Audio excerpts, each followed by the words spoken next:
రోమిలు రాసిన పత్రిక 3వ అధ్యాయము 23వ వచనంలో ఏ భేదమును లేదు, అందరూ పాపం చేసి దేవుడు అనుగ్రహించు మహిమను పొందలేకపోతున్నారని రాయబడింది.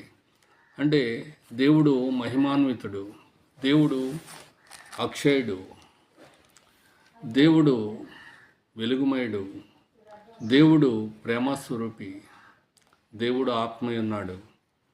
మరి మనం కూడా ఒకనొక దినాన ఈ శరీరము శిథిలమైపోయిన తర్వాత ఈ శరీరం అనే గుడారము శిథిలమైపోద్ది.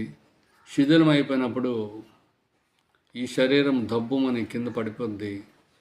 అప్పుడు మనలో ఉన్నటువంటి ఆత్మ వెళ్ళిపోద్ది.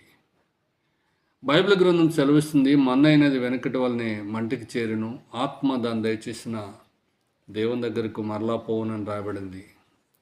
ఈ రోజున మన యొక్క ఆత్మ పరమాత్మని